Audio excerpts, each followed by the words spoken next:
لا تنسوا الاعجاب بالفيديو والاشتراك في القناة. السلام عليكم ورحمة الله وبركاته. وصفتنا اليوم هي وصفة كيكة الجزر بطعم جوز الهند والبرتقال. وصفة جدا بسيطة ومميزة، أتمنى تعجبكم وتنال رضاكم. عندنا كوبين من الجزر المبروش ناعم، وعندنا كوبين من الحليب، 3/4 الكوب زيت، وكوب 3/4 الكوب عصير برتقال، كوب من السكر، 10 غرامات من البيكنج باودر، و5 غرامات من الفانيلا، وعندنا ملعقة صغيرة من بيكربونات الصودا الخاصة بالطعام، وملعقة ونص من الدارسين، وملعقتين من الخل الأبيض، وكوب مال قياس من جوز الهند، وعندنا 4 بيضات ضفنا لها رشة ملح، وعندنا الطعم مال جوز الهند همين كإضافة، وإذا ما متوفر عادي جوز الهند المبروش يكفي. هسه راح نبدأ بالخفق. أول مرة نخفق البيض كثير مليح، وبعدين نبدأ بإضافة المواد السائلة بالتدريج. أول مرة 3/4 الكوب الزيت نضيف، وبعدين نضيف عصير البرتقال بهذا الشكل. إذا ما يعجبكم البرتقال ضيفوا له ليمون، إذا ما تعجبكم أي نوع من الحمضيات اتركوا لا تضيفون أي شيء. وهسه بالأخير عندنا ما ذكرتونه أول مرة، عندنا 3 أكواب من الدقيق. هذا الكوبين من الحليب أيضا راح نضيفه بهذا الشكل، ونخلط. وراح نضيف السكر، كوب ونص من السكر. هسه راح نضيف الملعقتين من الخل الأبيض ونخلط. هسه راح نضيف طعم جوز الهند، ملعقة شاي صغيرة ما كثير، هاي تزيدها نكهة بس. وراح نضيف عندنا الجزر، هي هاي الكيكة تعتمد أكثر شي على الجزر، طعمة البرتقال وجوز الهند اللي بيها هذا الشكل نخلطها. وراح نضيف جوز الهند أيضا نخلط. شوف الشكل ايش قد صارت حلوة. هسه عاد نبدي نضيف المكونات الجافة. مثلا راح نضيف الدارسين أول شي،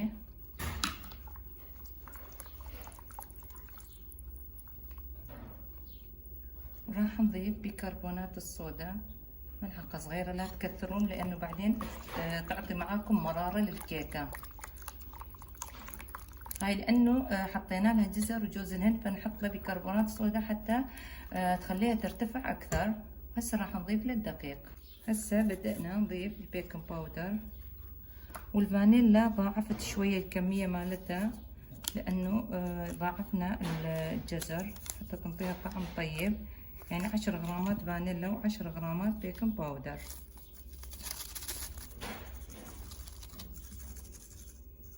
هسه راح نبدأ بالملحقة من جوا لفوق، لا تستعجلون كثير عليها إلى أن تجانسون كمية الدقيق مع المكونات الأخرى. هذا هو القوام اللي احنا محتاجينه. هسه علقنا الفرن على درجة حرارة 180 درجة، راح نبدأ نصبه بقالب حتى نحطه بالفرن. شوفوا هسه جبنا هذا البايركس، دهناه بالدهن او بالسمن او بالزبدة، وحطينا له ورقة الزبدة، وراح نبدأ نصب كمية الكيك مالتنا بداخله بهذا الشكل.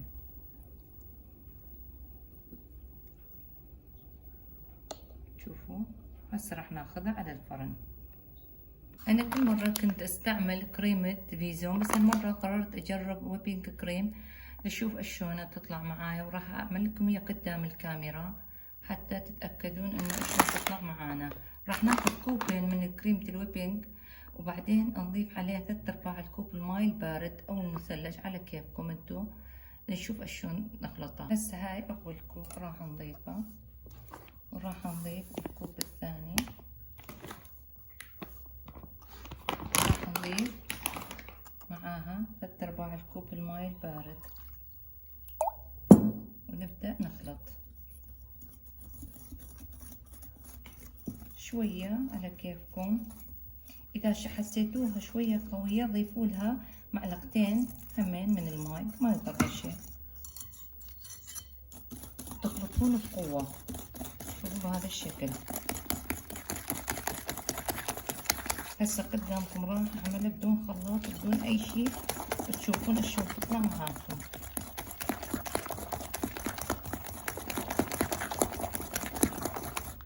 شوفوا هذه هي القوام اللي احنا نحتاجها. هسه راح نحطها بالثلاجة وبعدين راح نلونها نشوفكم ايش راح نعمل بيها. طلعت الكيكة معانا بهذا الشكل. شوفوا فرغناها وبردناها، وهسه راح نبدأ نحط عليها الزينة. أول مرة نحط طبقة أبيض وبعدين راح نبدأ نزينها،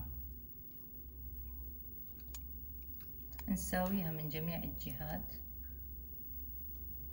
ضروري تكون معاكم الكيكة باردة. هسه زيناها بهذا الشكل. عندنا هذا اللونين البرتقالي والأخضر حتى نعمل بينه على شكل جزر. ايديهم كلها تلونت من التلوين، لأنه أنا عندي الصبغ بودرة، ما أحب أستخدم الصبغ السائل لأنه بسرعة تتلف معايا، يعني ما تاخذ له وقت وتخلص الاكسباير تصير، بس البودرة يعني تدوم معاكم كثير. هسه راح نبدأ نقطعها وبعدين نشوفكم طريقة التزيين مالتها. هسه قطعناها بالطول، راح نبدأ نقطعها بالعرض.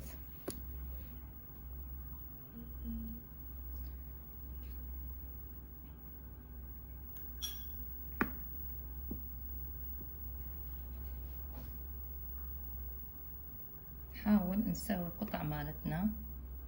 هسه انتهينا من تقطيعها. راح نحطها بكاسات جاهزة على حسب انتم ما يعجبكم. تعرفون الاطفال يعجبهم هذا الشكل، يعني راح ناخذ من هاي الكاسات ونحطها بداخلها. شوفوا وبعدين نزينها.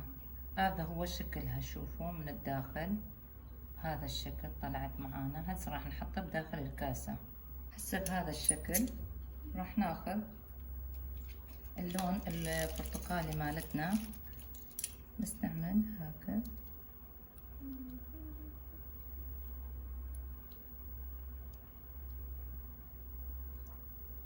على اساس انه مثل الجزر بسيط، ما نعمل كثير،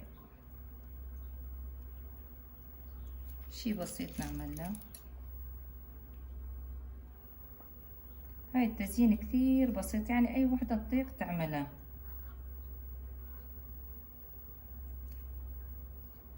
هسه راح نجيب اللون الاخضر همين هذا الشكل.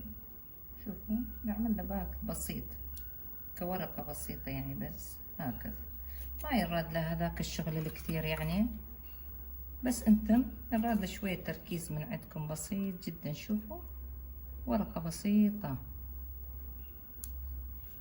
هذا الشكل.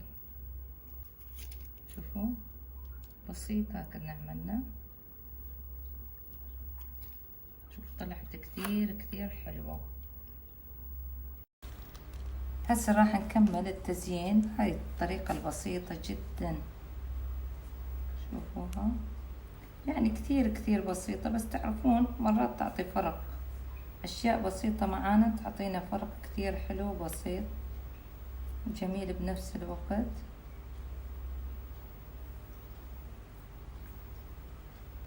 اعملوا الصفحات مالتها باللون اللي انتم يعجبكم تعملوها. شوفوها انا راح اعمل 2 برتقالي و2 اخضر.